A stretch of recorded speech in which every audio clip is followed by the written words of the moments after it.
A very good evening to all brothers and sisters in the Dhamma. Today is the 25th November 2025, Tuesday class. So we will be continuing our sharing from this book, the wonderful Dhamma Lotus Sutra. So as usual, we will gather for physical puja. 南无本师释迦牟尼佛。南无本师释迦牟尼佛。南无本师释迦牟尼佛。南无观世音菩萨。南无观世音菩萨。南无观世音菩萨。南无阿弥陀佛。南无阿弥陀佛。南无阿弥陀佛。南无弥勒佛。南无弥勒佛。南无弥勒佛。南无药师佛。南无药师佛。南无药师佛。南无普贤菩萨。南无普贤菩萨。南无普贤菩萨。南无文殊菩萨。南无文殊菩萨。南无文殊菩萨。南无地藏王菩萨。南无地藏王菩萨。南无地藏王菩萨。南无准提菩萨。南无准提菩萨。南无准提菩萨。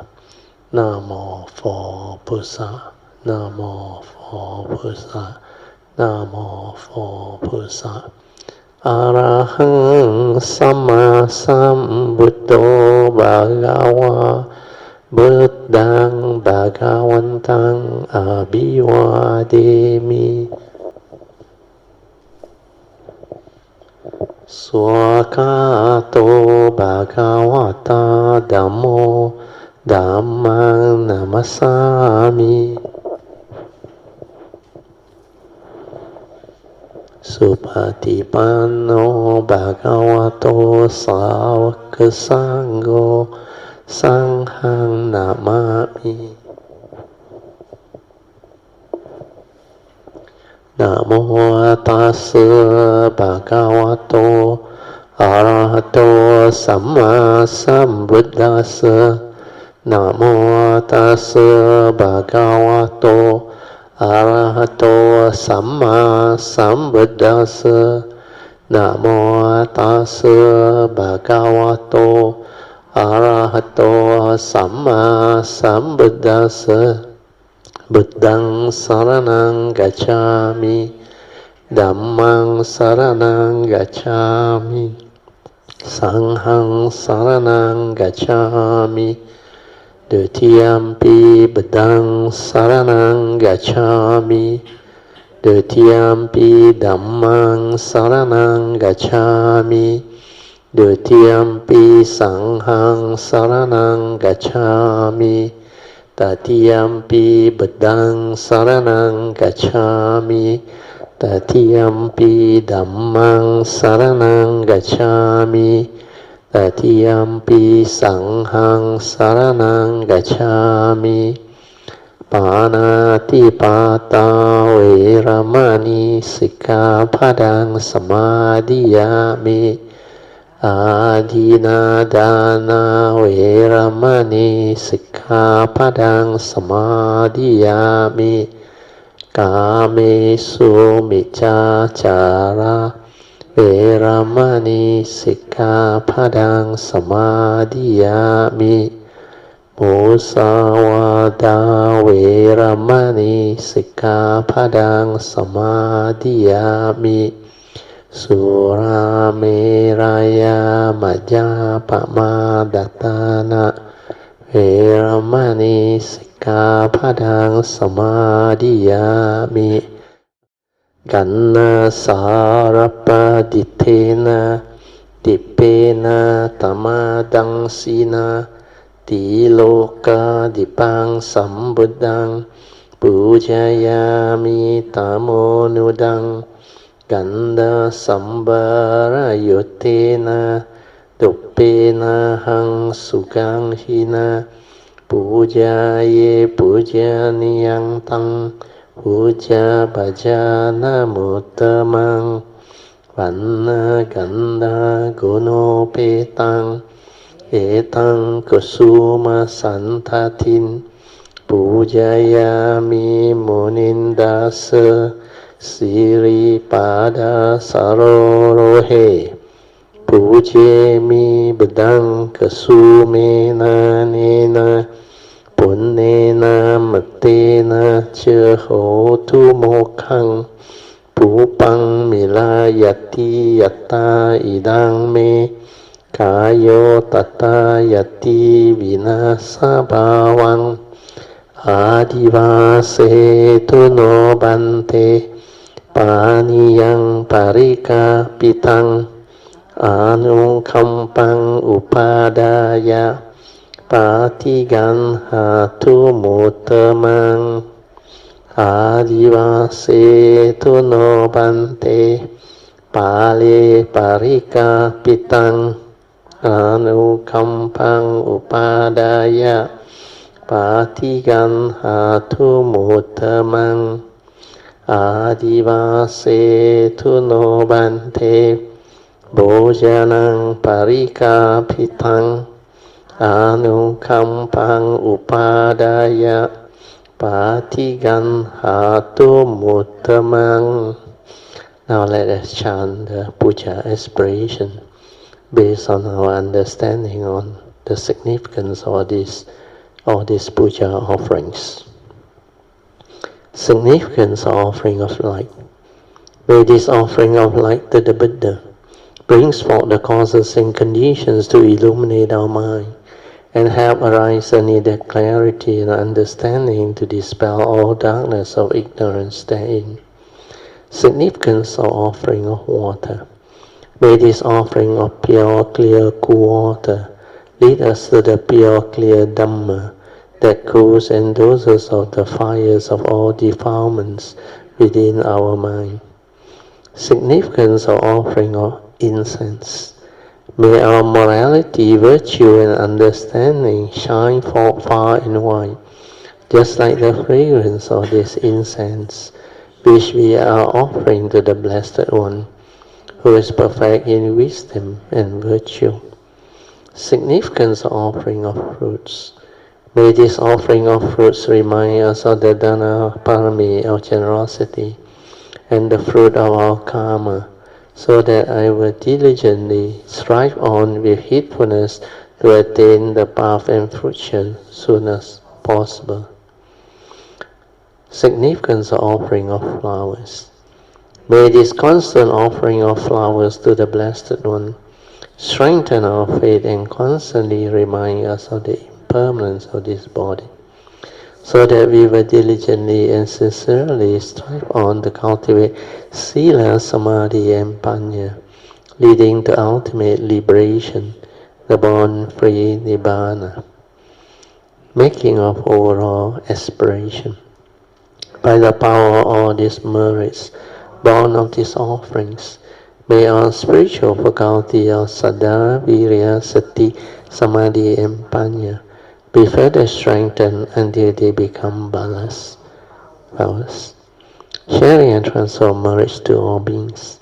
May these merits be shared and transferred to all beings without exception, especially to those who have the condition and affinity to receive them. Sadhu, sadhu, sadhu. Okay, let us pay respect to Puja. Bedang pujemi. Dhammang pujemi. Sanghang pujemi. By now, I think most of you are already familiar with awareness-based meditation. You can just relax your mind, silence everything, then just maintain awareness to stabilize the inner awareness. Then for those who can do the stability of awareness within, you can move on to the fourth support, which is trust. Trust your nature to develop the meditative movement on its own without the interference from the thought and the memories. So it's only the silent mind acting and moving on its own. So to do that is very simple. You just silence everything, stay at the heart area, then let it detect whatever vibration or heartbeat that you can come to be aware of. You just stay with it, then let it move on its own. Okay, you all can slowly, mindfully come out of the meditation. Try to maintain whatever inner peace, inner calmness, and inner awareness that you have developed for as long as you can. Invocation to the Devas. In this universe, in the entirety, let the Devas or deities come here. Let them hear the good teachings of the King of Sages, which gives heaven and release, Nibbana. This is the time to listen to the teaching. This is the time to listen to the teaching. This is the time to listen to the teaching. Samanta Chiyakawa Lesu Atra Gachantu Devata Saddhamang Muni Rajasa Sunantu Sakamokadang Dhamma Sharing Kalo Ayang Badanta Dhamma Sharing Kalo Ayang Badanta Dhamma Sharing Kalo Ayang Badanta Namo Tassa Bhagavato Arahato Samma Sambuddhassa. Namo Tassa Bhagavato Arahato Samma Sambuddhassa. Namo Tassa Bhagavato Arahato Samma Sambuddhassa. Iti Beso Bhagava Arahang Samma Sambuddho Vijja Charana Sampanno Sugato Lokavido Anuttaro Risa Dhamma Sarati Tadeva Manusanang Do Bhagavati Swakato Bhagavata Dhammo Sanditiko Kaliko Ehipaseko Opanaiko Pachyatang Veditabo Vinohiti Supatipanno Bhagavato Sangho Ujupatipanno Bhagavato Sangho Nyayapatipanno Bhagavato Sangho Samicipatipanno Bhagavato Sangho Yadidang Chattari Purisa Yukani Atta Purisa Pugala Esa Bhagavato Sangho Ahuneyo Pahuneyo Dakhineyo Anjali Karaneyo Anuttarang Punyang Ketang Lokasati. Sadhu, sadhu, sadhu. Okay, you all can be seated. Then we will continue from where we stopped. I think we are at the fourth type of wrong view or inverted view. we finish number 1, which is the view of mistaking what is not a state of permanence to be a state of permanence. Means living beings who don't have the Dhamma, they deludedly believe that there is such thing as permanence, that everything can exist permanently, and they also have this craving to want things that they like to last forever. And the worst delusion is sakkayaditthi, self-delusion, believing that they themselves, the 5 aggregates of form and mind, is a permanent unchanging entity, which is an eternal nature that can be called the ego or the personality or the I and the me, so that it can own things and have things. That is the most severe delusion. Then attachment to phenomena, to the conditioned world, to the phenomenal world of consciousness, wanting it to last, especially the good states. When you cannot get what you want, you suffer because the world is a conditioned world. Conditioned world have its conditioned Dhamma, dependent on causes and conditions. Phenomena arise. When causes and conditions cease to be, phenomena cease to be.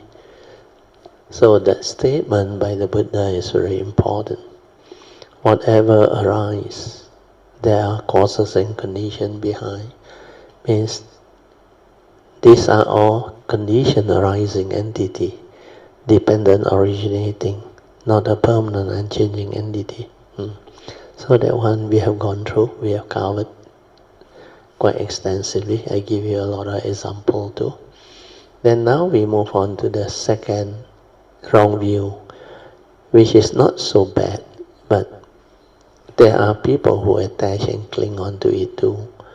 The view of mistaking what is not a state of bliss to be a state of bliss.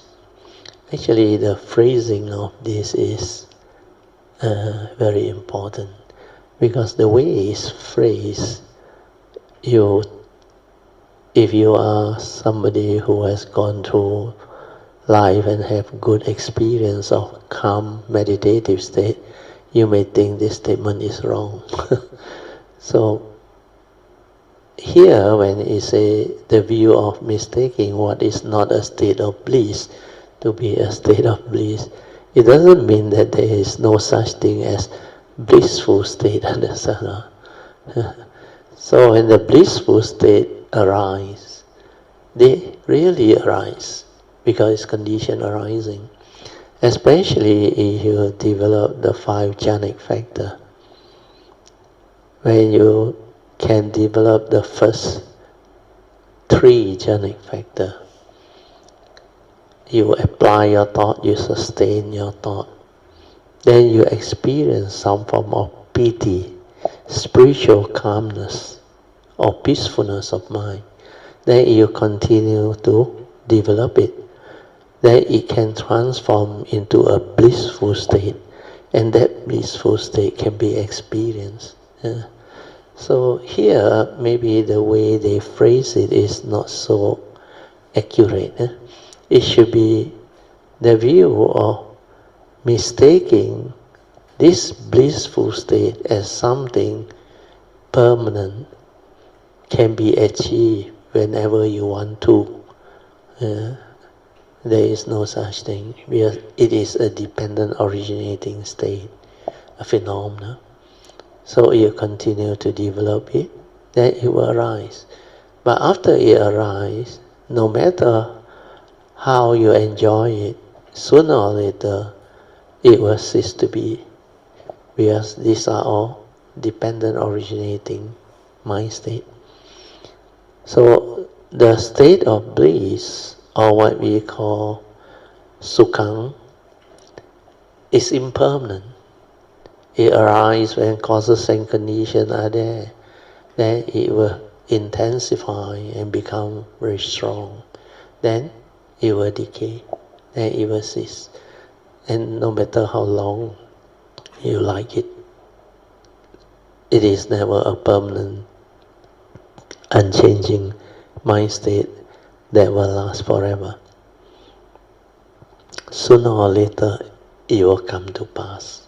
That's why for those who understand impermanence, they will understand that life is not what you think. No matter how bad life can be, if you understand impermanent, then you will come to understand. Sooner or later, it will come to pass. Understand? If you don't hold on to it through the mental, through your thought, through your deluded thinking, through your avijja or ignorance, then it will not cause you suffering, because it's the attachment to that thing that condition suffering. And what is attachment? Attachment is the holding on, the clinging, the grasping, the craving to have it continuously manifested. Well, that is something you like, a beautiful state. So when it changes, when conditions is to be, you cannot accept the reality, like your loved ones, your prized possession, your wealth, whatever that you hold on to dearly, that you give meaning to. Then when you want to cling onto it, grasp onto it, hold onto it, and want it to last, you suffer. Because these are all impermanent condition arising phenomena. So when you penetrate impermanent, then you will understand that right view and right understanding can brings about wisdom to enable you to develop the ability to accept the way things are. Then when things change and transform, you will not be affected. It's just like the first four reality of the first noble truth: birth, old age, sickness, and death. These are very powerful realities that the Buddha actually mentioned very clearly in his first noble truth proclamation. He said birth is suffering, old age, sickness, and death is suffering. And you can add in injuries or whatever. These are the realities of life. Means each and every living being, you have to confront this reality when they arise. Then if you don't have the wisdom to see that the physical body goes the way of nature, that's why there is such thing as a birth. With the birth, it arises the form and mind. So what follows is nature's condition, where this physical body goes the way of nature. Whatever that is born will go through the phases of life, dependent on what phenomena it is. Sometimes it's very short. It arises and passes away very fast. Some phenomena last longer, like our human life, like the plant's life, the tree, the animals. Some, I think reptiles or fishes, or even the turtle, they live very long. They have long lifespan.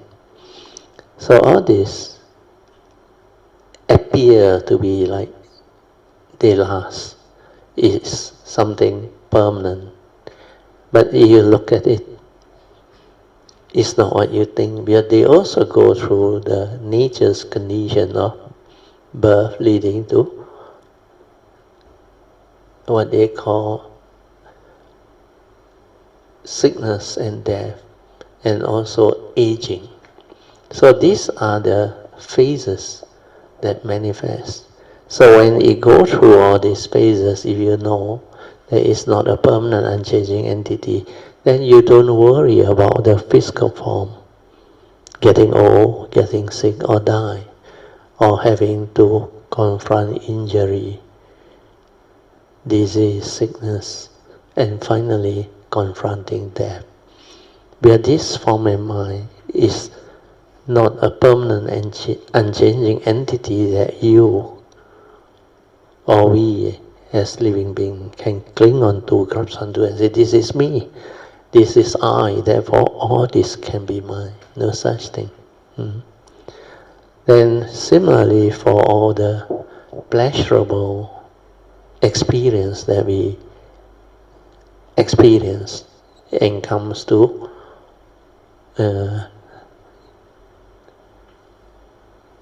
having them, if you deludedly cling to all those good mind states, like state of bliss or whatever, or happiness, joy and all those things, you will suffer, because they are not an eternal entity, a state that can last forever.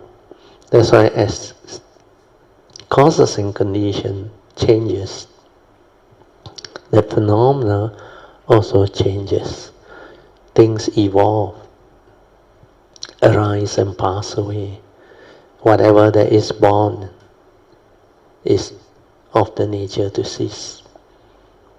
Similarly, whatever phenomena that is of the nature to arise is of the nature to cease. These are conditioned world's reality.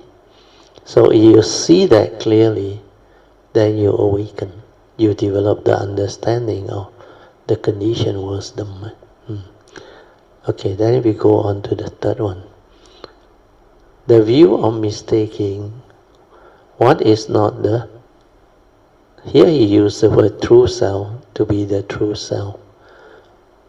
I mean, it is not wrong, because the true nature or the true mind, some people call it our true self. It is not a self because it's anatta, it's not atta. So here he said true self means your true mind. Mistaking what is not the true mind to be the true mind, like Sun Xiu. When he proclaimed the poem, the 4-line stanza, he said our body is like a bohi tree. Then our mind, he said, is like a mirror bright on a stand. That one is not your true mind. That one is your mundane mind. That's why he mistaken the mundane mind to be the true mind. That's why he cannot develop the awakening. But actually, as far as cultivation is concerned, when he developed the mindfulness to that state, he is actually at the gate of enlightenment. But he doesn't know how to seize that state to realize the unconditioned true mind. So because of that, he was trapped. That's why he continuously believed that that is the true mind. That's why the third stanza is it, polish until it shines, so that no dust can alight. But for those who have gone through the cultivation, developed the enlightenment and the awakening, they straight away knew these stanzas or poem by Sun Xiu lack wisdom. That's why Hui Neng straight away wrote another poem to counter it, actually to tear it apart. So the first stanza of Hui Neng immediately tear apart the first stanza that say our body is like a bohi tree. But it doesn't mean Sun Xiu was wrong. Sun Xiu at that level of understanding of the Theravada tradition's cultivation of mindfulness is correct in that sense. Our body is like a Bodhi tree, because the Bodhi tree is the tree of enlightenment. When the Buddha sat underneath it, he developed the enlightenment. So the analogy is within our phantom length body, as quoted by the Buddha, along with perception, mindfulness, and thought, he proclaimed the world, the cause of its arising, the cessation of the world, and the path that led to the cessation. Means he proclaimed the Four Noble Truths. He realized enlightenment, which is true, because within our physical body and mind, the four foundations of mindfulness, they are all there. First foundation, Kaya-nupassana, is within our physical Kaya. You can develop mindfulness of it.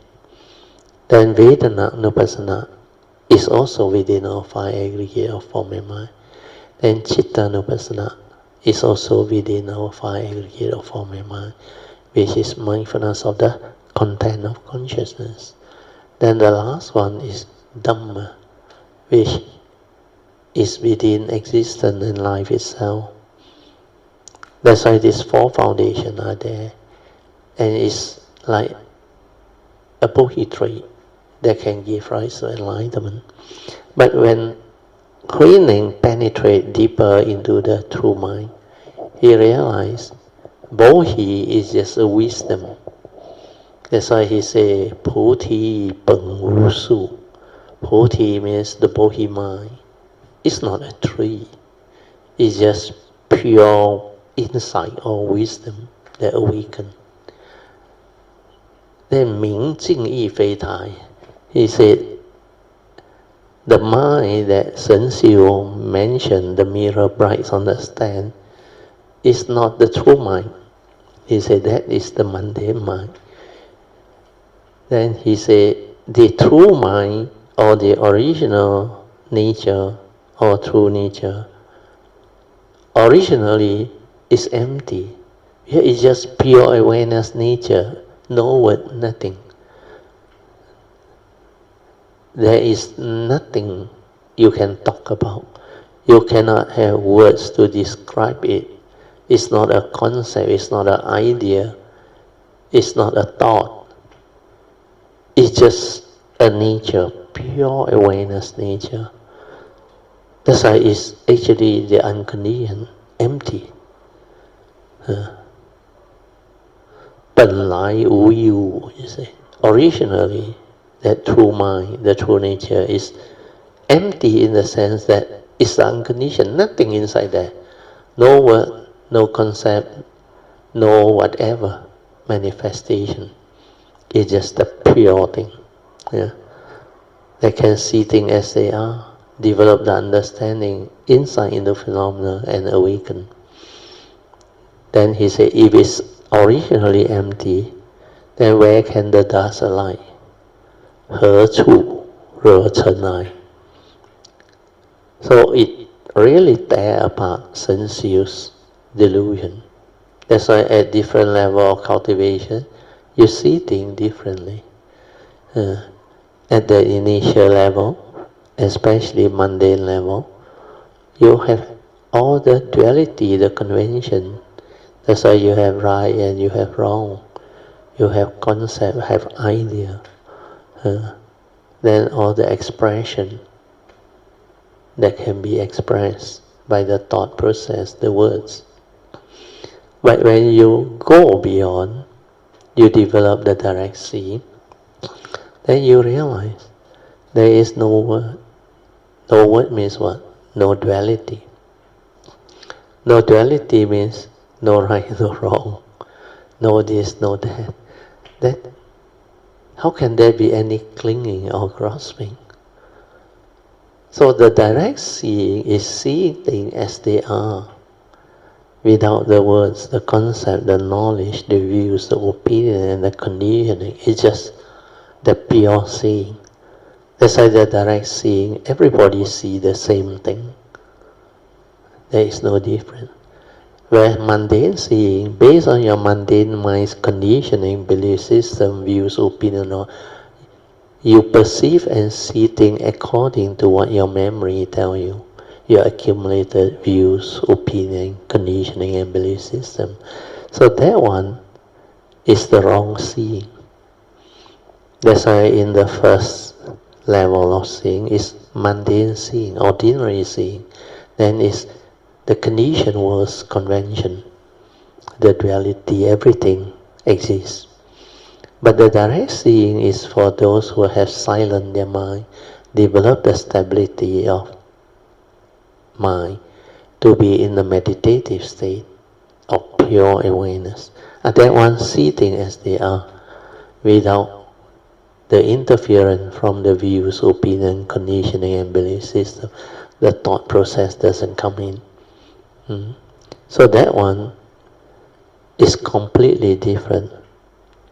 It is a direct seeing that can awaken, that can develop wisdom and understanding. So all this will develop the various type of different understanding. That's why the famous Zen teaching that teach the three types of seeing. First is mundane, ordinary seeing by mundane people, non-enlightened cultivator of the way, means Putujanas. Then second level of seeing is by those who have enlightened or awakened. That one is the direct seeing, seeing things as they are, the pure seeing. Then the third one is suchness seeing, when you develop the wisdom of the mundane seeing and the supramundane seeing, then you will not deludedly cling on to the duality of mundane or supramundane seeing. You can accord and flow with condition, and that one is called suchness seeing. Seeing based on wisdom, understanding, and that one can accord and flow. If the unenlightened one come, they say, hey, there is a mountain. Yes, there is a mountain. If the enlightened one came and say, no, there is not a mountain. They say, yeah, there is not a mountain. So they understand. That's why they can have suchness seeing. They see things as they are, according to the development of understanding or wisdom of the cultivator. That's why this suchness seeing, they only arise if your wisdom has stabilized. Then when you develop that stage of suchness seeing, then you can teach. Otherwise very dangerous. Even at the direct seeing level, you are still in a certain way one-sided in what you see. And sometimes before you become Arahant, you can still argue with people. Okay, we go back to the sharing the notes. So the third one is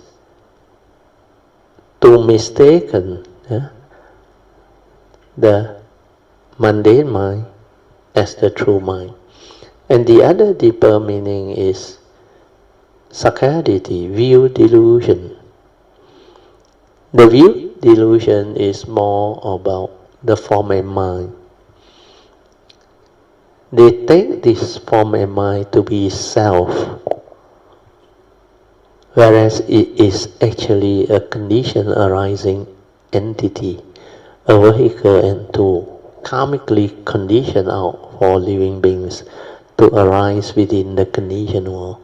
Because our universe is very, very strange. It's actually part and parcel of the universal law of nature. So our universe already has its inbuilt boundary condition. For living being to arise within the conditioned world, you need three important things. First, there must be a karmic nature.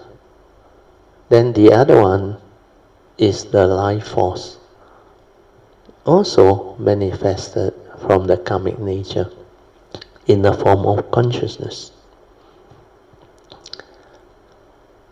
Then the other one is the physical body. For formless being, they don't have a physical body. They have this, what they call, only the consciousness. So, because it is formless, it's just that mind. So, consciousness without the physical form can also exist as this 4 rhymes of formless being. We call it the formless rhyme. So the form rhyme, the Brahma rhyme, those who cultivate the jhana. Then the sensual rhyme, they also have physical form, but their sensuality, their senses are much more intense. That's why they are called the sensual rhyme. Then within the sensual rhyme, there is this woeful state and the blissful state. So sensual rhyme is karma. They use the word K-A-M-A, no R in between. K-A-M-A, karma, stands for sensual. Karma loka. Then karma loka, dukkati is suffering, rhyme of the sensual world. Then karma loka, sukkati is the happy rhyme. So it depends on which rhyme you take your birth. So all these manifestations, when they come over the long period of arising and passing away through the segmented rebirth, living being has evolved the karmic nature. Then with this karmic nature, if you are just an ordinary being without enlightenment, not yet an arahant, you can still take rebirth. Where upon death, there is avijja, ignorance.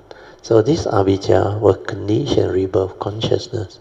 So according to your karmic, it will condition the form and mind to arise.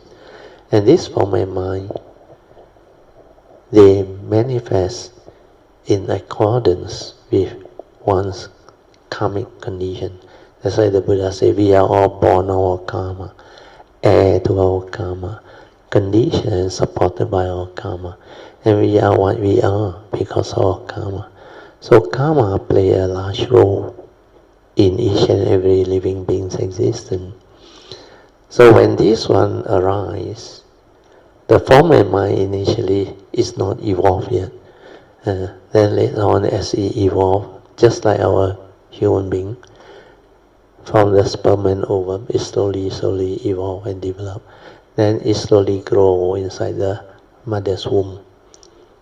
Then when it's ready to become like a fetus that have all the organ formation starting to manifest, then not long, the consciousness will go in, the rebirth consciousness.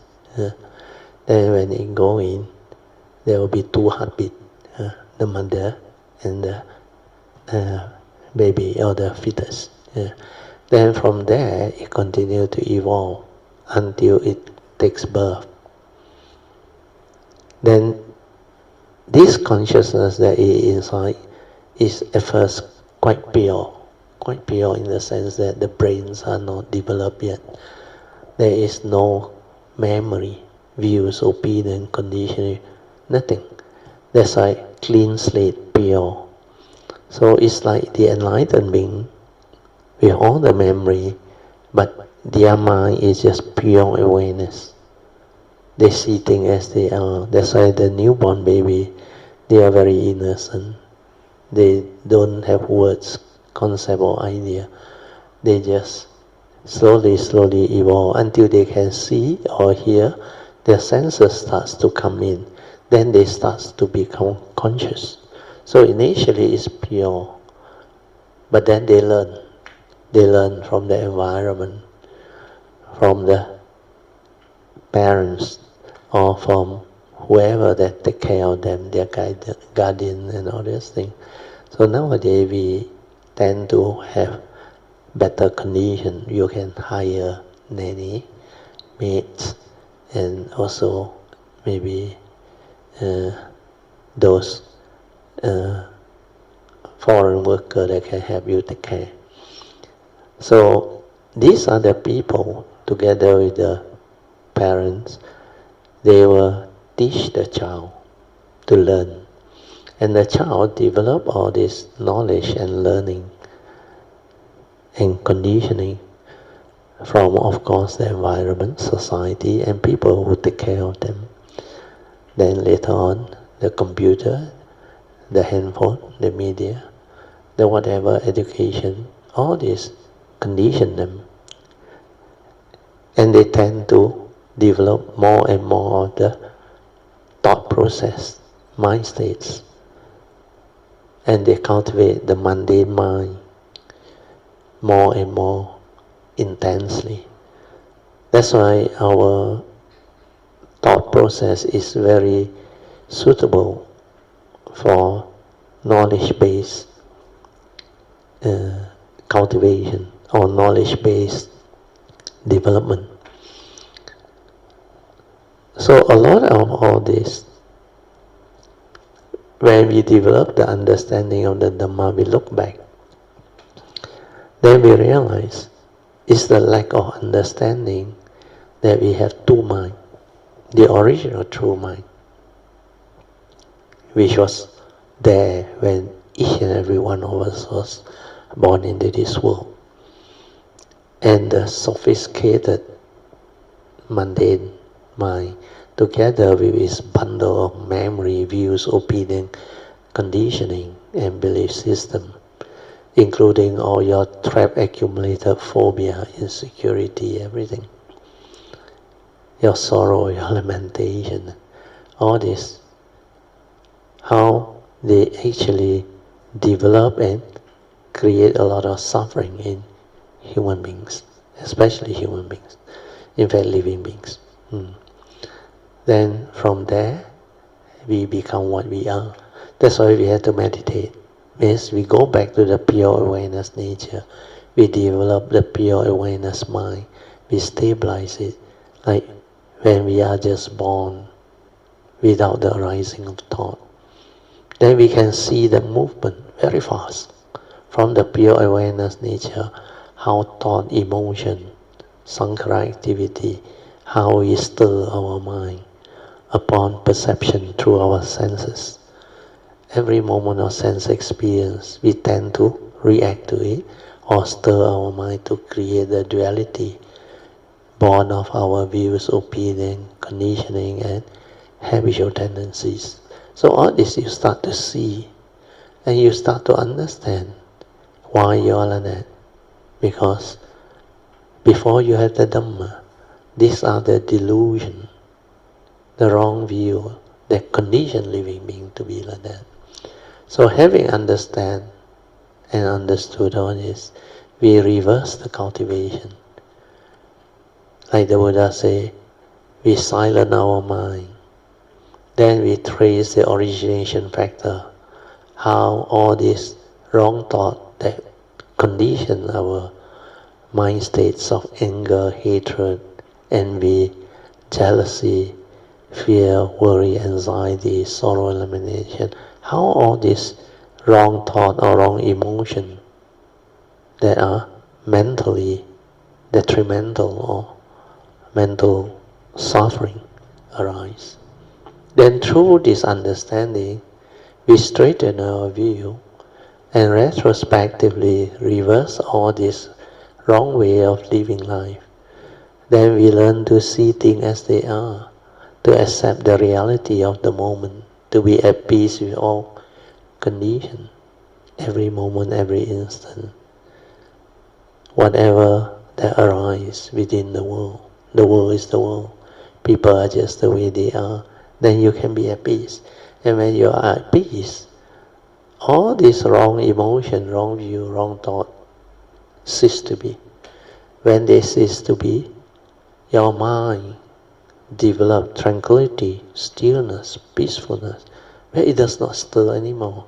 It has right view to accept them for what they are, where we understand the physical law that governs life and existence is conditioned world.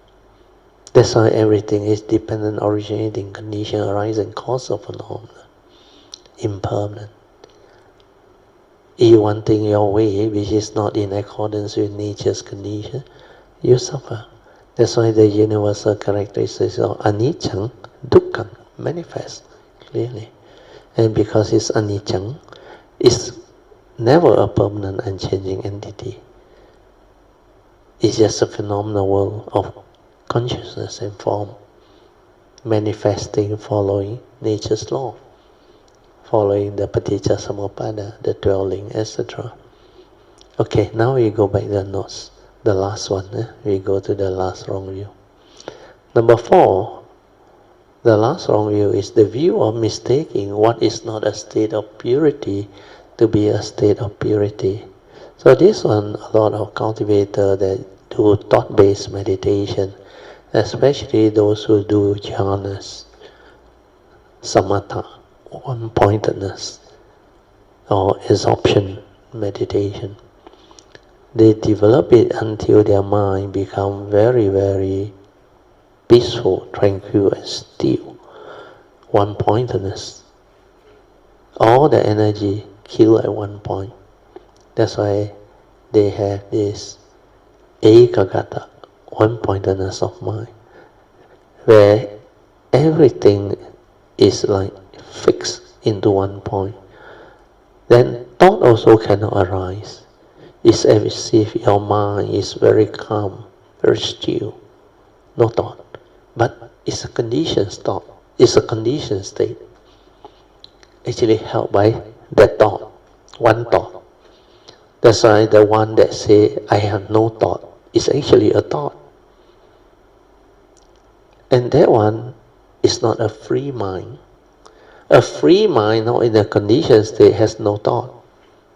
Because of its understanding, its wisdom, is stay there. That's why when you let things be, when you silence your mind, and let the mind return to its original state before its stirring and reaction, then that true mind return. The true mind before the creation of the mundane thinking return. When that one return, you realize you are nothing. You are nobody. He know you, he know me. It's just that nature, pure. And then you realize the awakening. Hey, that is the true pure nature. Thus I hear the view of mistaking what is not a state of purity to be a state of purity is to take the jhanas and the what they call very powerful conditioned mind state to be the enlightened state. That's why within the Surangama Sutta, every aggregate got 10 type of deviant samadhi. So 5 times 10 is 50. That's why they call it the 50 deviant samadhi. 50 因魔. Deviant samadhi means the wrong type of samadhi. It's not sama samadhi, born of a free mind. This one is born of one-pointedness or absorption, energy field, conditioned state. So when you mistaken that for the pure state, then you deviate. That's why under the 10 fetters that bind living being to this samsara, birth and death, they have the 6 and the 7 fetters. Attachment to form jhana and the formless jhana. That's why the 8 jhana. In Maya, they tend to call it the 四禅八定. So, Chan means meditative stillness because they use one-pointedness. It's a conditioned state. But the other one, which is the formless rhyme, is very still. That's why they call it the ting, pa ting. So 4/4 is 8. So all this stillness is not born of a free mind. So if you mistaken that to be the enlightened state, then you are trapped. That's why the Buddha went to the first two teachers that taught him, Alara and Uddaka, the last two teachers, the 7th and 8th jhana. He developed until as equal to them. But he is not satisfied. He knows that is not the answer he seeks. What he seeks is to go beyond old age, sickness and death. That jhana, he knew, finally you will fall back. And while you are still a human being, this problem of old age, sickness and death, he has not developed the understanding to transcend it. That's why he left and he strived on his own. Then underneath the Bodhi tree, that night when he became enlightened, he realized the 5 aggregate of form and mind is not a permanent and changing entity, not him.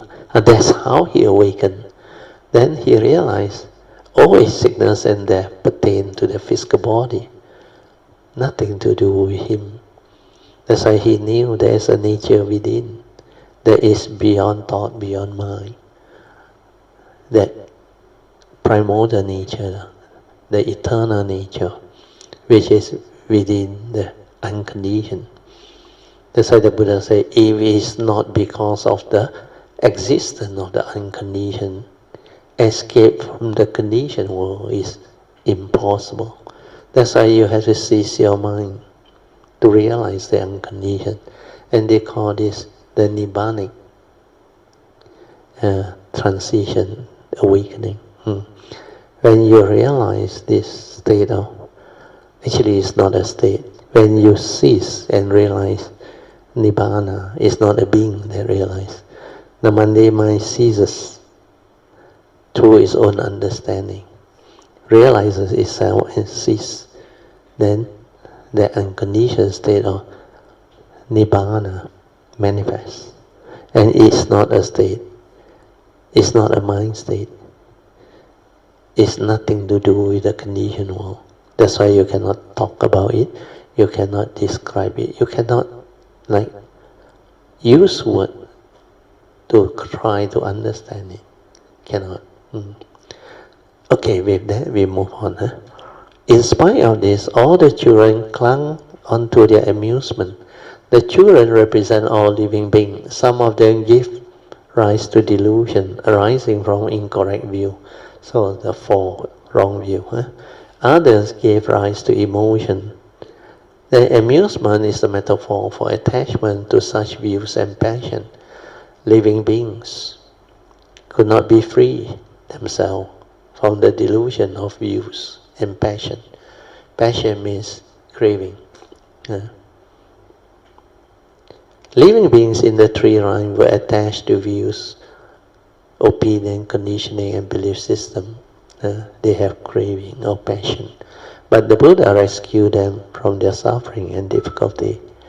This was the cause of his joy.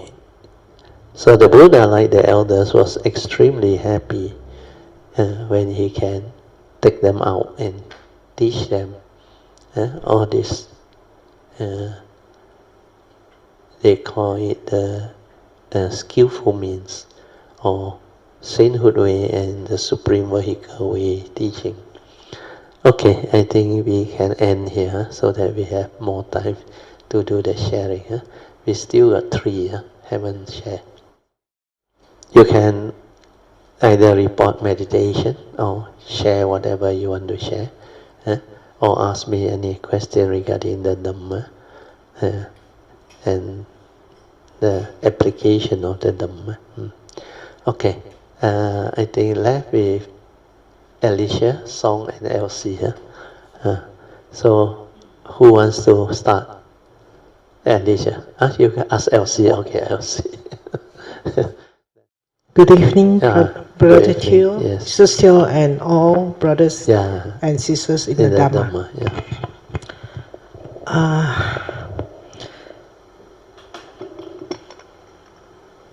I feel very grateful when I arrive in Hsuan. I look at all these great beings. I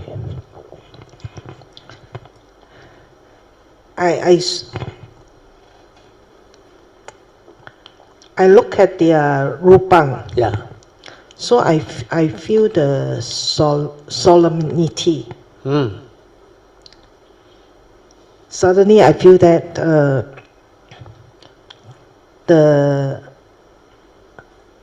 how blessed that I arrive at Hsuan, you know. There are so many temples. Yeah. So I also shared with song.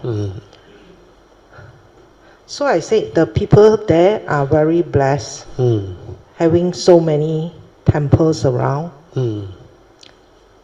Whereas we come all the way from, we fly all the way from Malaysia. Yeah. By right, I saw a lot of them also. They are very diligent.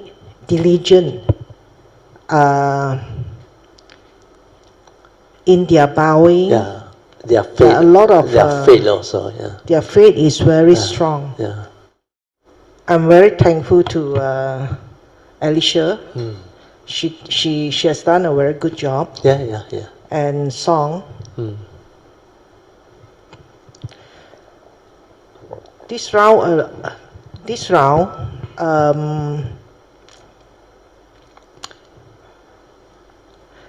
every day we walk. I think we walk 13,000 to 15,000.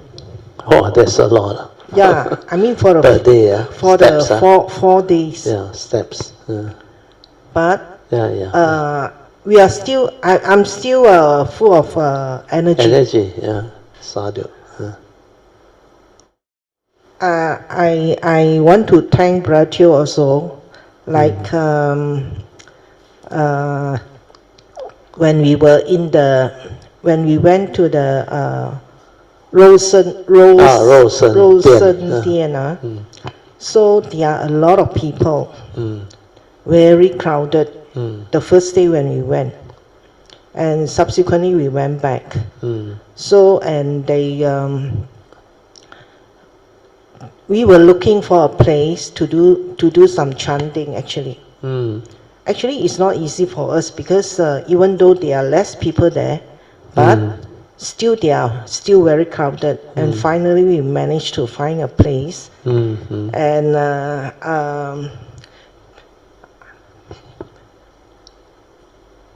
at first it was empty. After we do the repentance, so all these people start coming, you know. Oh, okay. And then left and right also, there are a lot of people and they talk so loud also. And one thing that Ingpi also mentioned, I'm very happy that we were not disturbed. Yeah, not affected by the or crowd. Affected by them. The crowd, yeah. That's why I say after all these years, Bratio's teaching and having training, good training here, you know. So we were not disturbed. Because by now most of you should have the understanding they are just the way they are. Then condition like that, things will like that. So you just silence your mind, accept them for what they are. Then your nature can just echo and flow. And the moment you're silent, that nature actually can draw and develop the meditative understanding and movement. Most important thing, of course, is your affinity with all this craving, your faith within, your sincerity, and your ability to actually diligently develop all this affinity and understanding. That's why when you go for a spiritual trip, when you have the faith, the affinity and the understanding, a lot of things will manifest, will happen.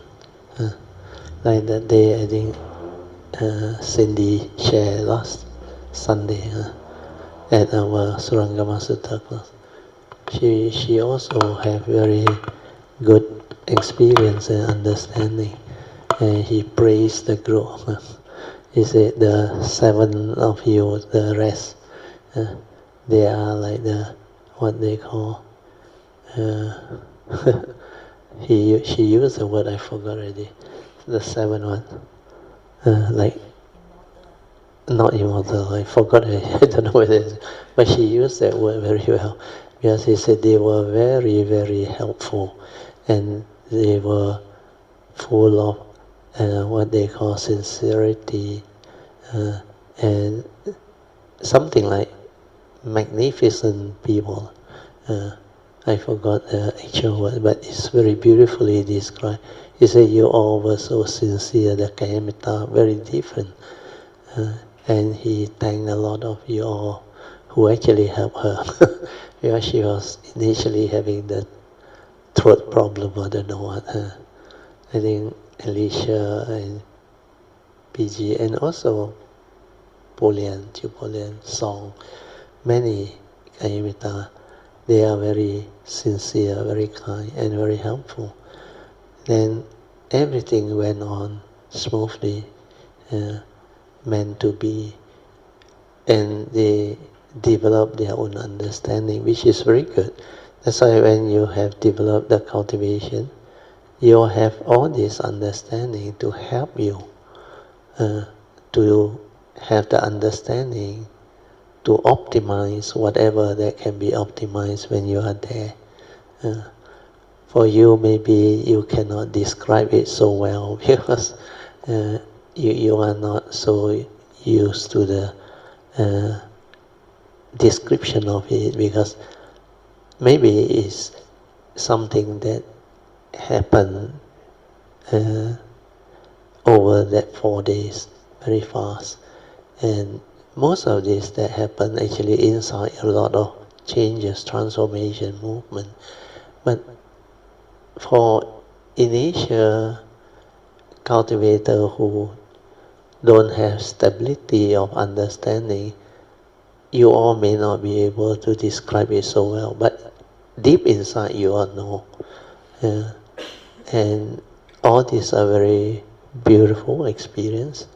And like you said, they are so blessed because you realize the people there, they have the condition, if they have the affinity. There are so many beautiful and good temples there. And these great beings' nature, they are not like ordinary temples. Even in Malaysia we also have, but few, less. Like our Sampo temple, which is actually a good temple, with all the great beings' nature there. But it's not a way place where this great being used to live before. Whereas in China, the 4 great mountains, we call it the spiritual mountain, 四大名山 or 圣地. These are the way place of the great Bodhisattva. Like Putosan is Guan Yin Bodhisattva. Then Utai-san is Manjushri. Then the Chihuasan Yawen is Earth-store Bodhisattva. Then there is a Ermei-san where Samantra Bhadra or Pusem Pusa is. So these are the way place that these great beings actually took birth before, and they cultivate there before. Then the other famous temple are like the one that 6 patriarchs went to, Liu Zhu Huineng. I think one of it is the Nanhua Si, where he received his ordination and all those things. Then many of these temples that the 6 patriarchs went to, although he may not be like named as a great being or Sammasambuddha, but actually his cultivation is very, very advanced, very, very advanced. That's why he is the only non-Samasa Buddha that has his teaching called Sutta, the six patriarchs. They call it the six patriarchs platform Sutta. 六祖坛经. Actually, for it to qualify as a sutta, it must be from the Buddha. Otherwise, they can never name it. But the six patriarchs, his teaching of the three Homage was actually considered to be a sutta. That's why one of the unique beings. Then there are also many other type of temples that are very spiritual in their own sense, their own way. Especially those that the late Hsuan Lao和尚, 120 years old, he actually rebuilt a lot of temples.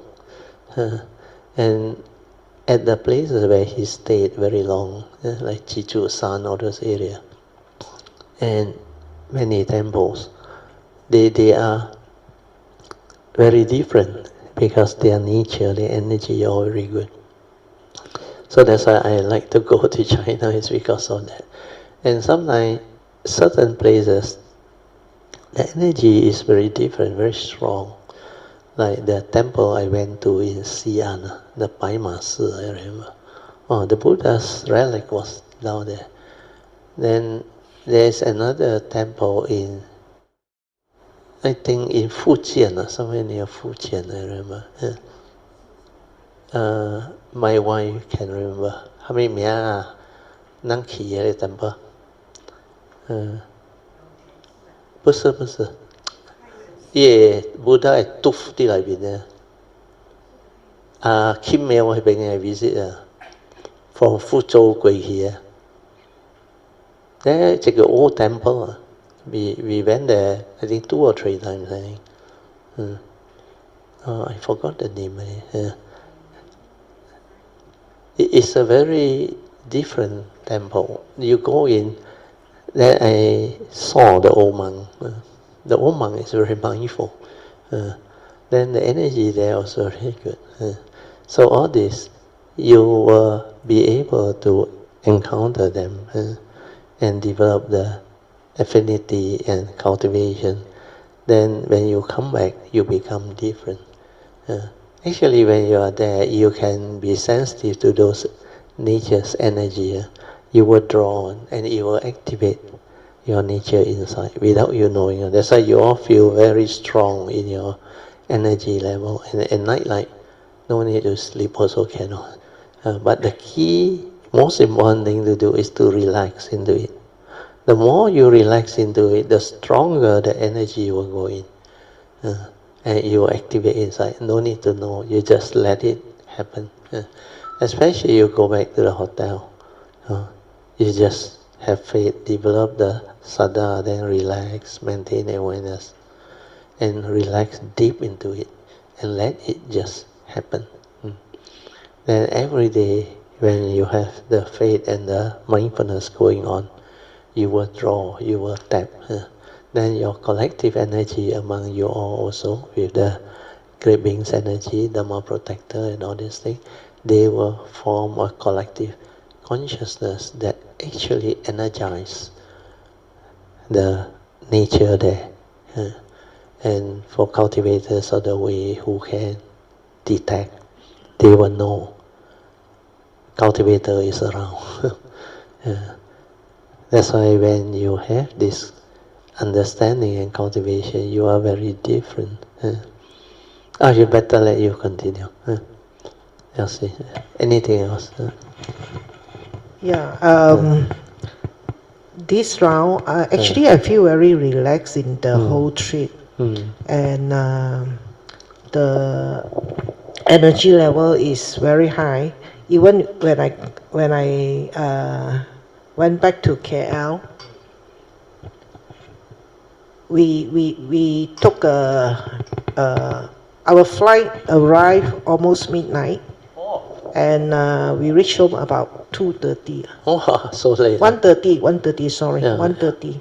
By the time I get to sleep, it's already 2:30. Yeah. So the next day, 10 o'clock, I went back to the office. I start work on the following day. Oh. So I don't feel tired at all, you know. Yeah. So I don't know. Even in the plane also, I didn't sleep. Oh, sadhu. Yeah, you can Couldn't maintain sleep. awareness. Yeah. Yeah.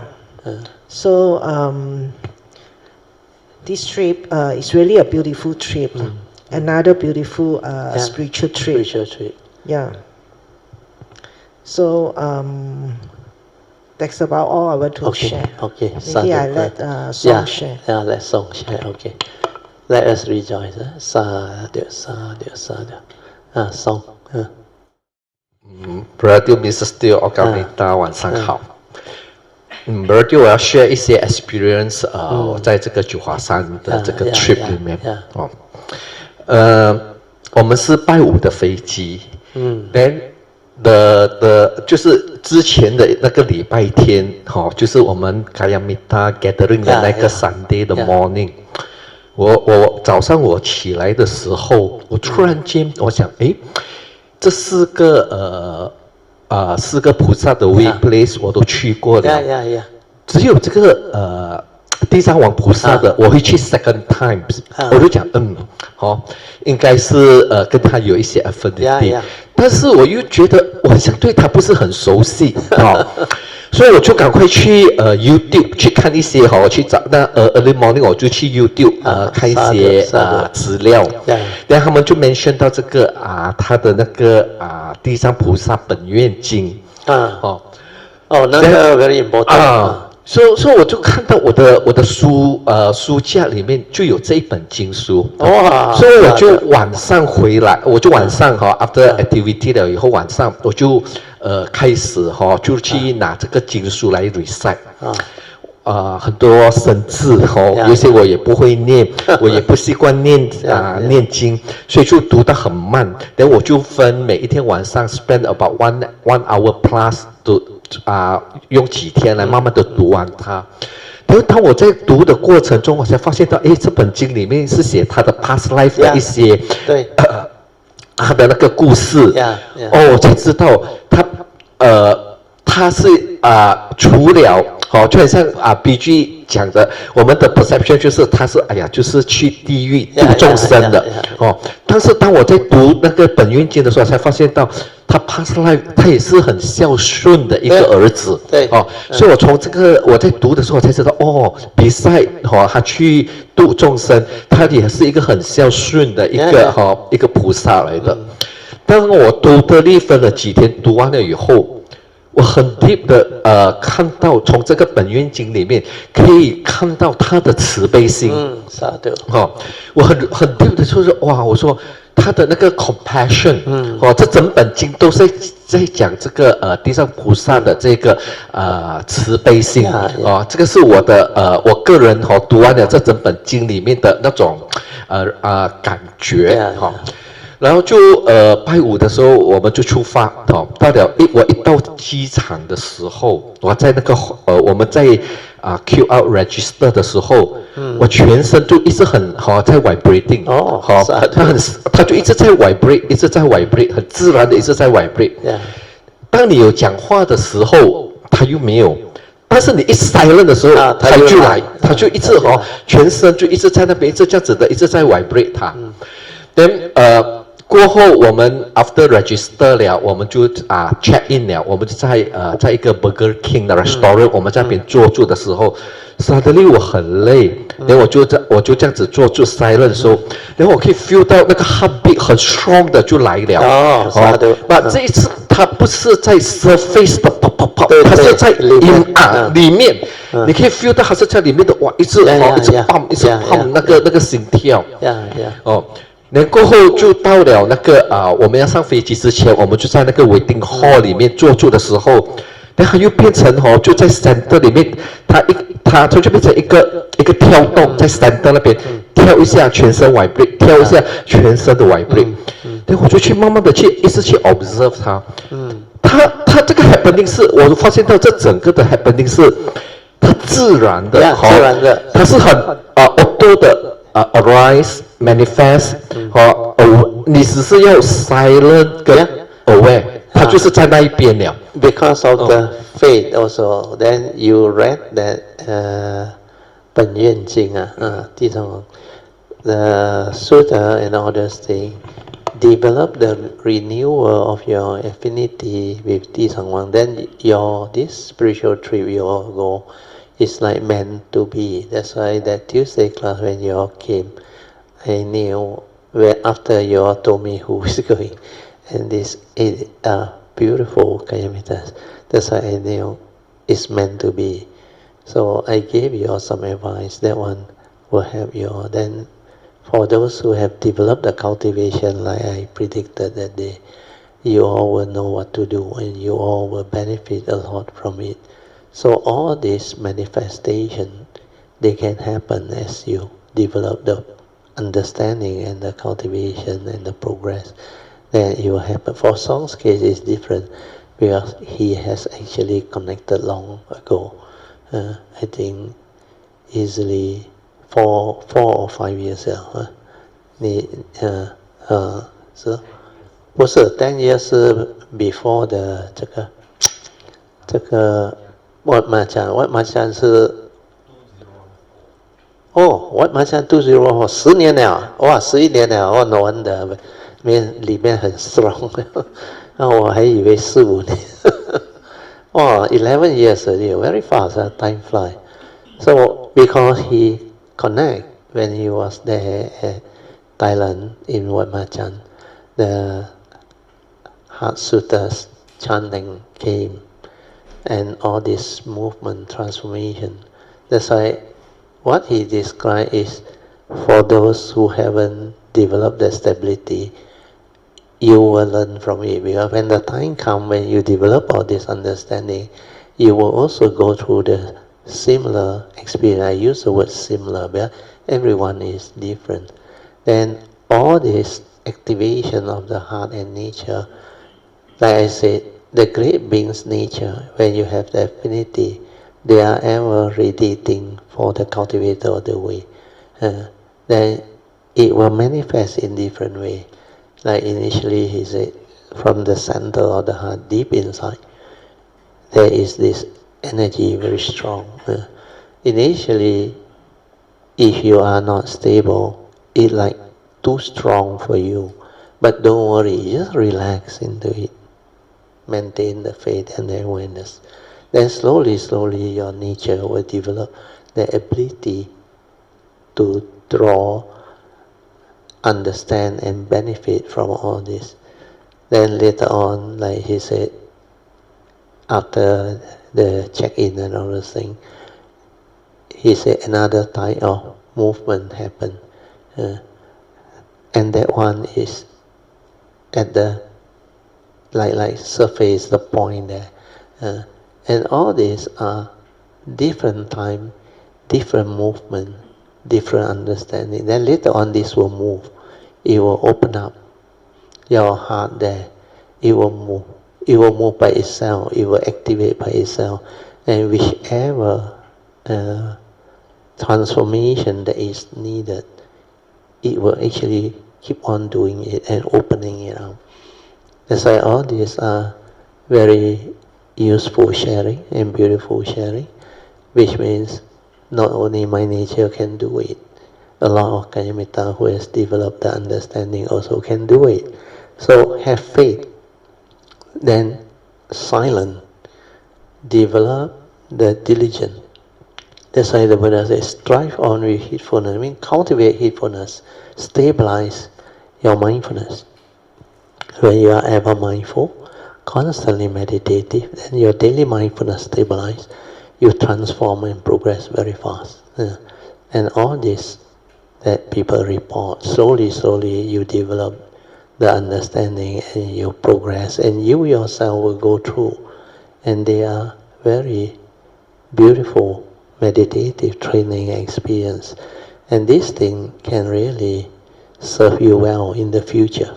Then if you follow the yellow cut, the Bodhisattva way, and Adittan for causes and conditions for you to have all this understanding and cultivation whenever you arise or you choose to arise.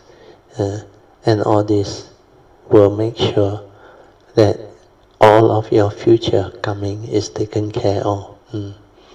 You continue, so. 过后我上了飞机了以后，哇，我不能够整个坐在那个椅子上。的 moment 我一靠那个椅子哦，我的这个左边，我感觉到我的后面有个 pressure 在 press 它，哇，我不能够，所以我后来我一直 adjust 来，对，放松 relax， 你就尽量 relax。The key thing is relax into every mind state that arises. In fact, you should rejoice also and relax. Because sometimes the nature's energy, they come very strong. You have to relax into it. Relax. Then when you relax, you feel very good. And it's like very soothing. Then like my last guide, he said, if you do this awareness-based meditation, it's very easy. He said, relax and enjoy. You understand the word, relax and enjoy. If you don't relax, you cannot enjoy, because it's like too strong for you. But you go through that one, you learn. So later on you will know. Then no matter what happens, have gratitude with the faith, relax. Thank whatever great beings for their blessing, protection and guidance. Then continue to relax and share this nature's energy with all beings.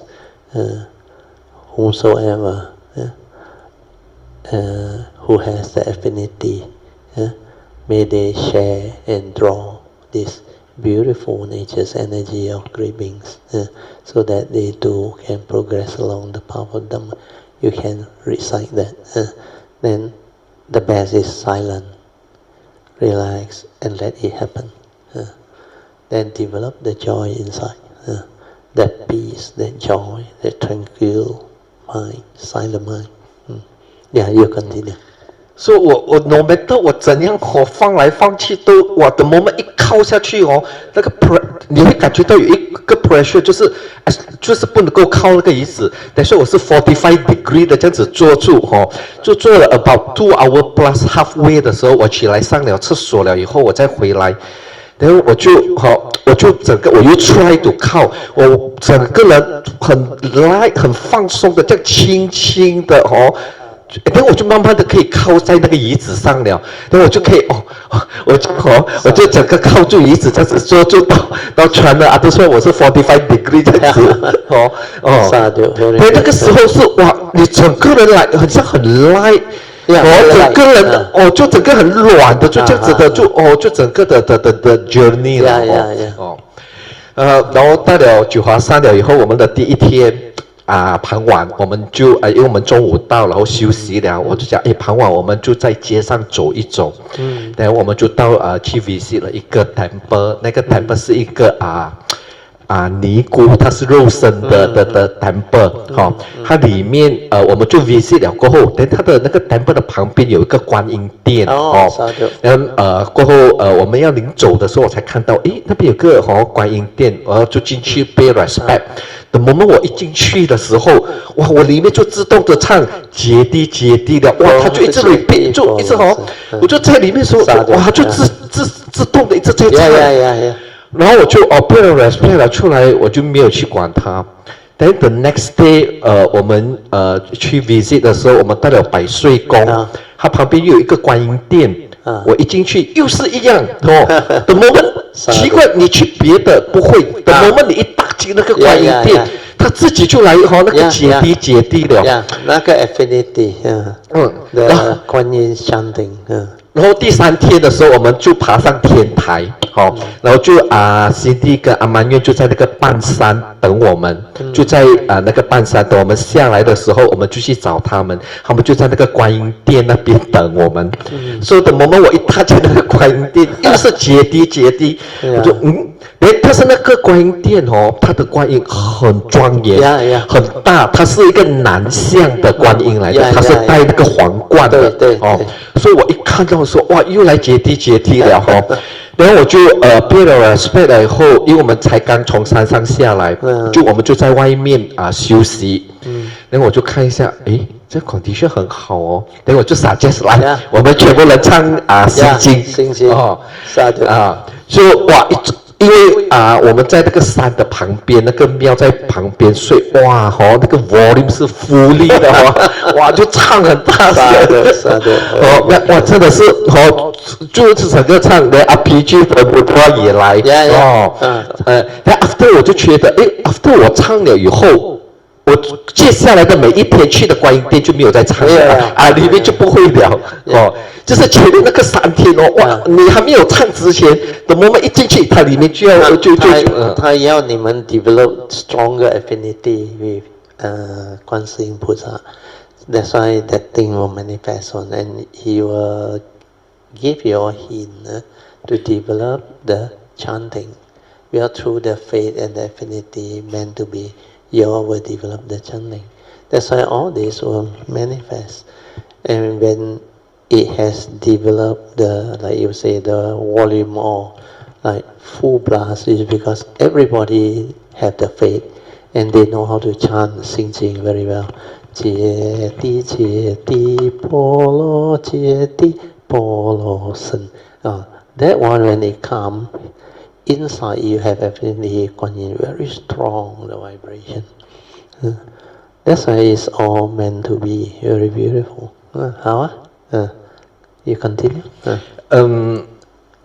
然后其实我们还有一间庙一间这个庙我2年前去的时候我就已经有 notice 这个庙它是 the moment 你一到了菊花山的山上它是在 left hand side 的第一间庙我上次我一去的时候我就已经发现这个庙因为它很大间它那个大雄宝殿比 Cameron 的大雄宝殿还要 double 但是我一看到的时候我就被它 attract 了但是我们上次去的时候因为我们很的时间不够然后我们没有 visit 所以我们这一次去的时候就说 happen 了我们就住在这个庙的旁边我们的 hotel 就在旁边每一天早上出去傍晚回来我们都会看到我就每天就看到那个大雄宝殿那这一个庙没有在我们的 itinerary 里面所以但是我每天进出我都看住那个庙然后到了 the second next day 就是拜二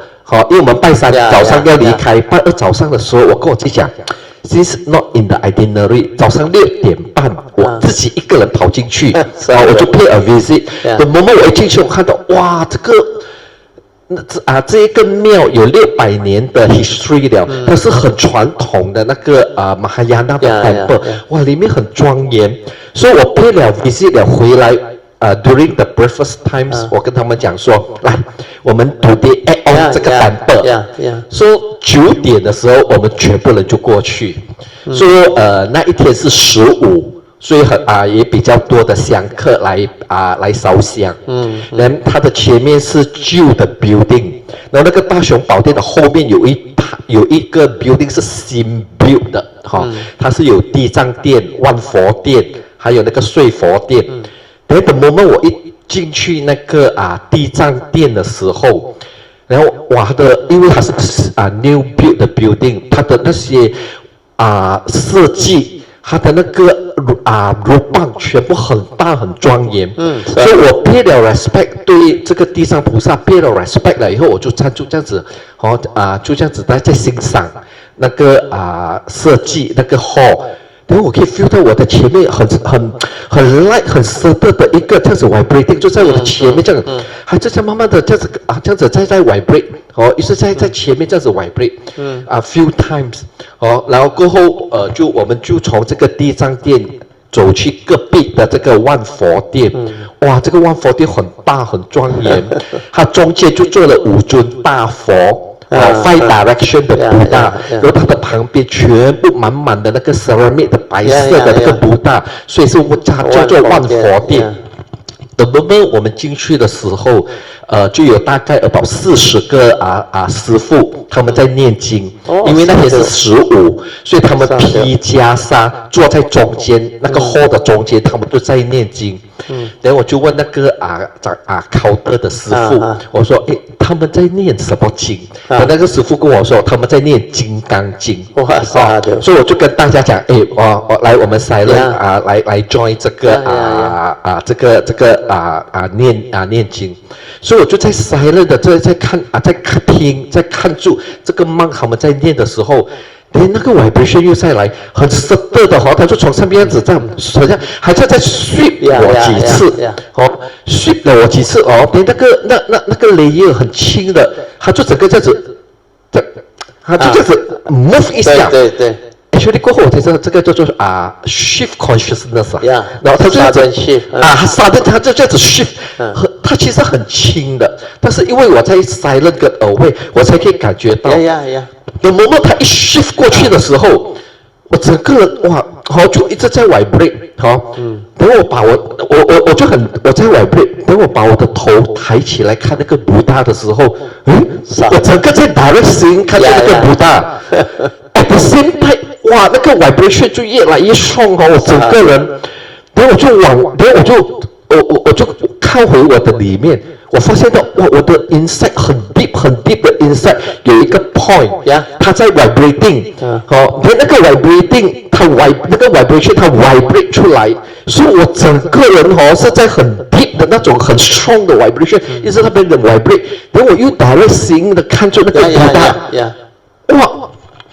我不懂要怎样去 describe， 因为那个时候在direct seeing 你也不能够再 describe， 你就一直这样看着那个布达，然后很 deep 的一直在 vibrating， 但慢慢的那种感觉you cannot describe， but 又很像慢慢的我觉得我们很像是认识的，我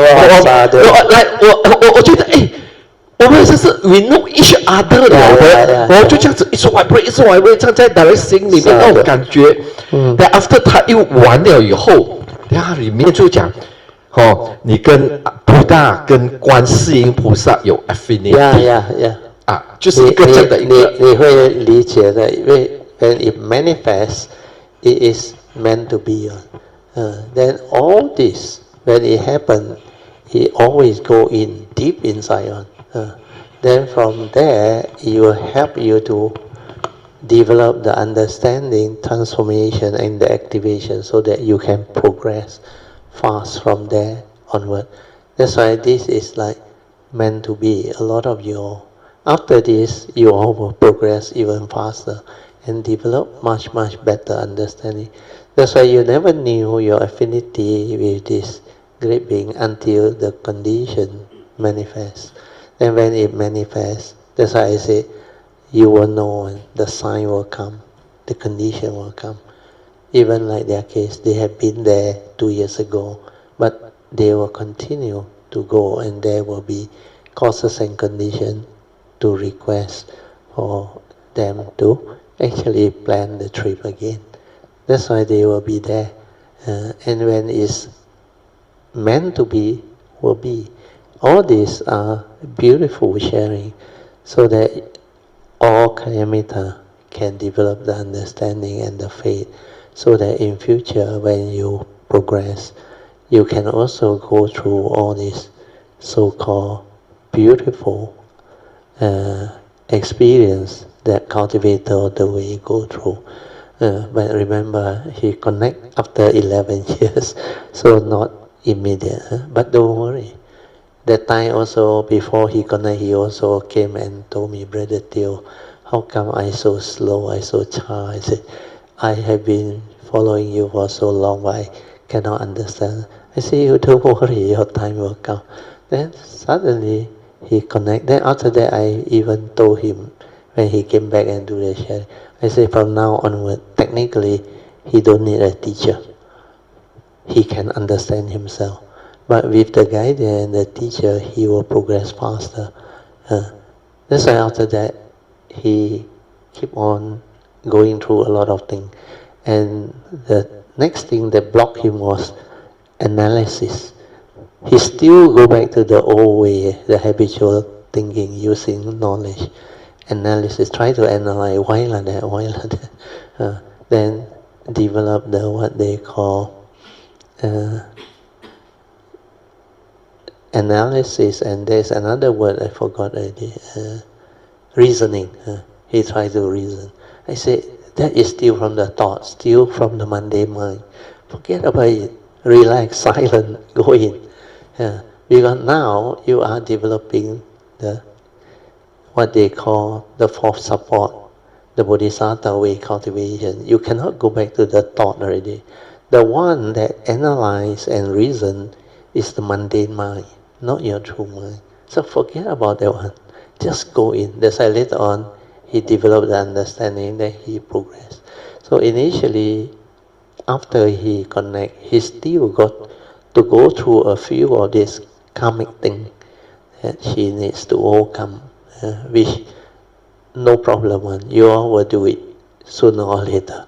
But you got a teacher who can guide you, you will break through faster. Okay, continue. So very good, Sadhu. Brother mention 一下这个reasoning 跟这个analysis 的 thought， 哇，那个时候我真的是给他 trap 到哇 really 呢给他 trap。Everything 都要 reasoning，everything 都要 analyze， 跑不出来。That's why 那时候我每次做 report， 你就讲 wrong，analyze wrong， reasoning， 哇，我 that's why that time 我 no matter how 我怎样的去 try， 都是在 reasoning， 都是在那个 thought 里面。So until this was one day， 我 determine， 我跟我自己讲，一定要去 break through。Then from there onward， 我就慢慢的走出来。So but because of 这一个period of 的这个trap 在这个 thought 里面，我现在很清楚的什么叫做好，为给他辩解，然后 you really Sankara 是什么 thought 是什么sometimes that you go through that part so difficulty, but after when you realize 的时候，哇，你就会很清楚、很了解那个是什么。That's why I always hint to them, don't try to know, don't try to reason, don't try to analyze, just silent, do. Then whatever happens, the Dhamma is pacetang, can be realized by the wise each for themselves, and you will understand exactly what it is on. Because what happened to him is quite common actually. Most cultivator without the past, if I am not developed it from the past, I also will be trapped. You know, they have been using this reasoning and so-called analysis. They analyze and reason. It has become habitual. Then everything they want to, through the mundane thinking or reasoning, to make sure it match, understand? Then what happens is, after they progress already, they transform already, they develop some of the transformation and understanding. Then when they read the Appendix 3, the Sutta, they understand or not. But then they expect this understanding to already stabilize and that they always like that. But then, off and on, sometimes is the condition is it will come and test you test you and make you like your mindfulness you already stabilize it, suddenly like you cannot get it back then there is doubt then the doubt will make you think, analyze and reason. There's a lot of people cannot trap. Then they become like frustrated, unhappy. How come last time I can do so well? I can go into it. I can develop this understanding. Now, like a lot of things go wrong. Why? Because when the doubt is there, the faith is not there. Understand? And when the faith is not there, your spiritual faculty cannot develop. That's why faith is very important. When you have faith, when you believe that your nature can understand and do it, you must develop it all out. Forget about what the thoughts say. All the analysis, all the reasoning, forget about it. Because this is mundane thinking. But before they break through, they cannot do it on. That habitual thinking always come back on. They want to analyze, they want to reason, and they want to have an answer. That is where they gonna trap. That's why after that, after many times, and finally, he, through his own investigative understanding, he developed the faith and he break free. After he break free, no more that thing, no more come and disturb him already. Otherwise, you will be trapped one. But that Dharma manifests one. No. So this is a very good sharing. So for cultivator of the way who progress, you must listen to this. Because different people are trapped at different stage and different type of understanding and transformation. So when you go through this type of cultivation, if you don't have a good guide, you can actually stuck there for quite long. And that is called, I won't call it karmic obstruction, because this one is your own habitual tendency, your lack of understanding. But if you ask for forgiveness and seek the blessing, protection and guidance of all these great beings, they will come and guide you. Then they come and help you. Like what happened to him. Because this is now the time for further progress. So it's to transform him inside, the shift of consciousness and all this will manifest. Then deep inside here, the nature will open up. That's why I told you all, this fourth support, that nature inside, a lot of things to go through on, a lot of transformation on, and this one is unending. Then finally, completely hollow inside there, nothing, front and back, completely hollow. Then that thing is like that nature shine forth and become very different. And this one is very strong. Word cannot describe it, but we have to use what they call the mundane lingo or language to express it so that you all can develop the understanding. So all these are very useful sharing, and I should say for Kayamita to develop the faith, and from the faith go all out. Where this window, the sasana, you can make a lot of progress, I tell you, and the progress is beyond your wildest dream one. Like what they went through the Chihuahuan trip. Then this retreat coming on next year, I was told tentatively could be end of May. End of May, but not confirmed yet. Sifu is trying to arrange for us. So very good, Sadhu. Continue.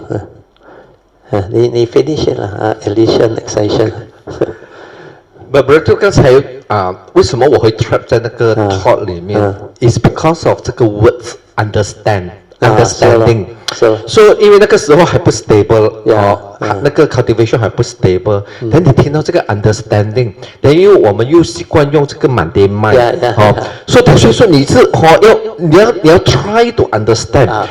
所以当我们一直要 try to understand 的时候，你就要去 analyze， 要去 reason， 为什么这样，为什么这样 ，then 我们就 trap 在了那个 thought 里面。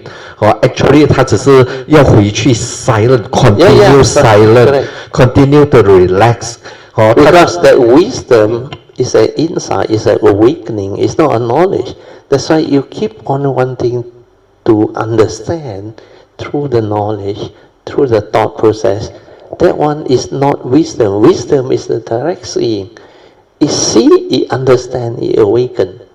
And the direct seeing can actually trigger off insight. Sometimes through hearing, the first turning on, it awaken, no. And that one is an insight into the Dhamma. Then the other one is the universal characteristics of anicca, dukkha, and anatta. When you silence your mind, you see things as they are. The moment of the phenomena arising, sustaining and passing away, there and then you see, you awaken to the three characteristics simultaneously. It's not only that phenomena, three characteristics, the whole of the phenomena was characteristic. Everything is like that. Well, from that nature, it's insight.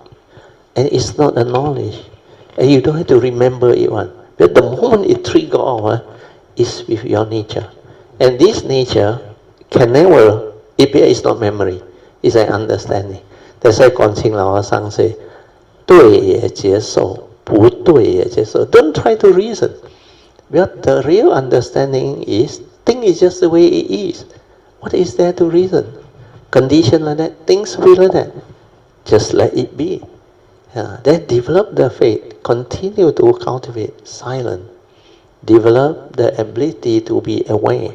Then through that awareness, everything will unfold itself. Let the phenomena tell you the story. Don't go and look for the story and try to use your Dhamma knowledge or whatever to link up, thinking that you understand. Then, like you all last time, very scared if you cannot remember, means the understanding not there. Then you try to commit to it. It makes you worse one. Because that thing is not memory. Don't worry about it. Like 广清老和尚 say, when you encounter a situation, 你碰到一个问题了, your nature will know how to do it. 那就是智慧. That's why the understanding is different from the conventional Dhamma knowledge that is taught in the traditional way. The one that comes from the wisdom one is spontaneous. It will prompt you, it will let you understand one. That's why these are called yoniso manasikara. Wisdom at the moment of sense experience. If you don't have, means you don't have. If you have, means you have. Then it will trigger. And it will know. Sabbe sankhara anicca, sabbe sankhara dukkha, sabbe dhamma anatta. Then thing is just the way it is. Condition like that, things be like that. Then all the wise stanza that enlightened being has gone through, they start to have meaning, very deep. Like what I heard from Ajayantra also say, only mighty nature rolling by. Means we choose accept everything as natural. Where is nature's law? There is no reality. He know you, he know me. But they use different words, but they are very powerful. And this is not from memory. This one is the understanding trigger of the awakening. And the awakening trigger of the yoniso manasikara. Then you will understand. Then when you heard the word that has wisdom within it, you will understand, you will link, because you know, these are the people who has cultivated. Otherwise they cannot come out with all this type of thing. Very good. Continue. Yeah. 我这一次在九华山里面，很奇怪，我都是在most of the times 我都是在缅甸 in silent， 所以每次我一到了 temple 了以后，我 pay respect to 这些布达鲁邦的时候，我都是在 silent 里面，但是很虔诚的就抱3个抱，就这样子。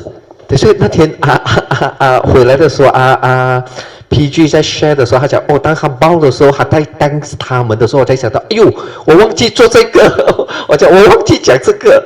But anyway， 我就是只是很 sincere 的很有 faith 的，就是在每一个的布鲁邦的前面这样抱3次，然后就 silent 的，然后就 move 了就这样子。然后我就在想，等会我在想，the best 是我们能够在他的前面 silent。这个是最重要的修行But the one that PG mentioned one is later. After you have developed the understanding of it, then you see how they come and bless you, protect you and guide you. Then the understanding surfaces. Then every time you see them, you will not only pay respect, you have gratitude. That gratitude will enable you to thank them for their blessing, protection and guidance. Then you will request, please continue to bless, protect and guide this nature. Don't say, this form and mind of mine. No. This nature means all your future. Continue to bless. Why we need protection? Because this form and mind is very fragile. It really needs their protection. Like Kuan Yin. Kuan Yin is the most, I should say, perfect in terms of compassion and love and wisdom. That's why it can protect your nature. Because he got a very powerful compassion. Whoever who call out her 佛号 or name or whatever mantra that, like Om Mani Padme Hum, there will be, sincerely, there will be a, what they call response. The word is response. Means it's part of nature's law already, the vow. You don't need Kuan Yin to arise, because he cannot arise, but his nature has this vow. It's within the nature's law. So as long as you make that sincere request and thank them and the affinity, then when the time comes for you to arise, like this life, actually before the age of 35, this form of mind supposed to die 3 times, but luckily, because of Kuan Yin, nothing happened. So all this is the understanding you develop after you have cultivated over a long period of time. We can always remember these great beings, they are full of compassion, love, and understanding. That's why you must seek their blessing, protection, and guidance. And to do that, your affinity with them must be very strong. That's why initially is pay your respect, have faith, silent, then thank them through gratitude, through respect. Then when you express your gratitude, you should thank them for their guidance, blessing and protection all this while, since the distant past until now, when you develop the understanding and the affinity. So all this will continue to strengthen your cultivation, and it will make you progress very fast. 好啊，summarize it 可以了。这个 trip 真的是很 beautiful 很多的东西都 unexpected 的，它 unfold 那个 condition。这一次让我在第一次的去 accord 就是真正的在这个 trip 里面去 realize 什么叫做 accord and flow。怎么样的去看那个 conditions， 就是一直在缅甸那个 silent 里面，说因为每次 Alicia 会跑来问我要怎样，我觉得我也不懂要怎样，因为我就是只是 silent， 我就是等，我是在等，我也不懂要怎样，我就在等，等3号你就等一下，那个 condition 就整个就出来了。法会自己会 move and let you understand。就我就在这个 trip after 我回来了，我在 recall 的时候我才知道，这个accord and flow 这个 condition unfold 还要你很 patient 很 silent 的在等这个过程，只要你有 faith 的话，那个 condition 它就会 unfold。 Yeah, because the understanding of it is very important. Why do you resist? You resist based on your mundane knowledge and thinking. Because resistance is always from the thought process. Who resists? The person who cannot accord and flow with nature's condition, want things their way, that's why they resist. And resistance creates karmic negativity. That's why you cannot resist, you cannot fight. You just have to develop the understanding to accept the reality within the moment. That's why accepting things as they are is wisdom. And acceptance is patience. Understand not? Kanti. When you have kanti, it means you are very patient. You can accept what happened. Then after that, you develop the understanding to act. Act based on what? Understanding also. When the causes and condition is there, you will know how to act.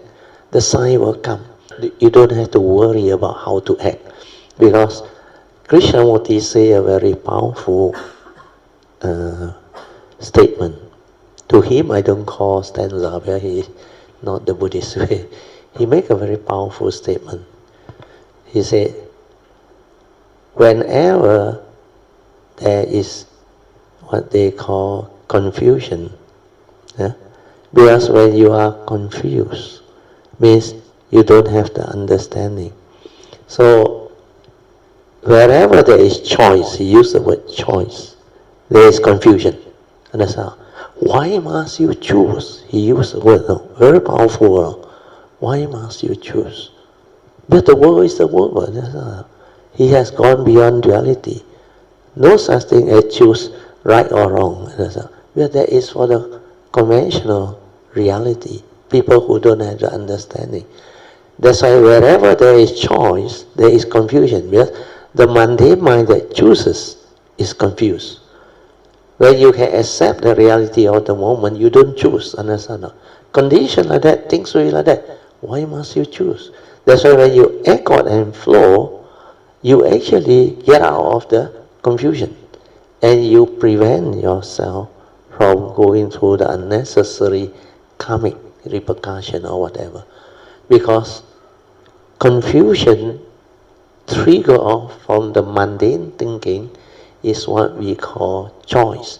You make a choice. Why must you make choice? You are born of your karma, heir to your karma, conditioned and supported by your karma. You are what you are because of your karma. Means what? Karma plays such a great role. So take care of karma. Karma take care of your life. Then no need to choose. Understand? Everything will fall into place. That's why you just accord and flow. Like I share with you all. Sometimes I plan the trip.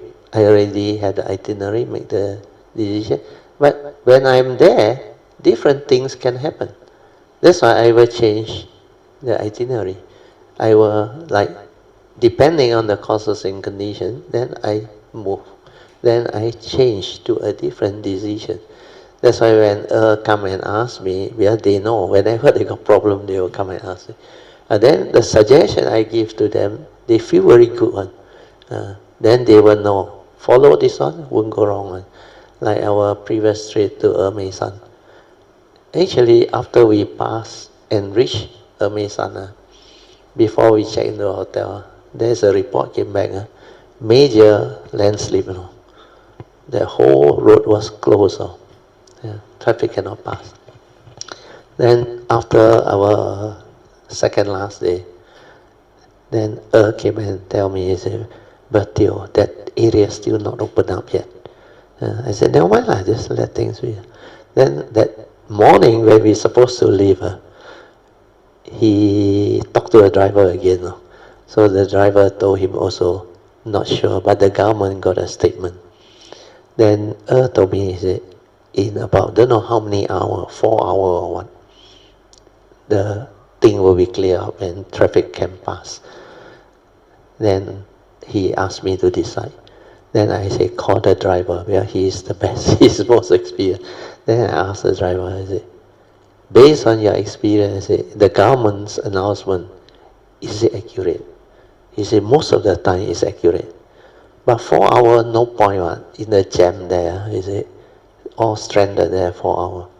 Then I say, any other alternative route? Then when I say that, his eye like brighten out. He said, you are. He said, okay, 我带你们走. There's another route. He said, avoid that one, but longer. I said, no problem. We go that route. When we take that route, we saw the 4 seasons. Really, 4 seasons. Got one stretch, the curve there, the bend there. I think you all saw the photo, I think. It's inside the airport. It's snow. The snow just finished. Then we went down and played the snow. The driver said, hey, 下去 去看. Very rare one. Then certain area spring, there's certain area like summer. And he showed us a lot of beautiful things along the way. Then finally, by the time we finished that detour, we actually joined back to that road. Just before the collapse there. Then based on the time, it's approximately that time. So he said, maybe we should go. I said, okay, go.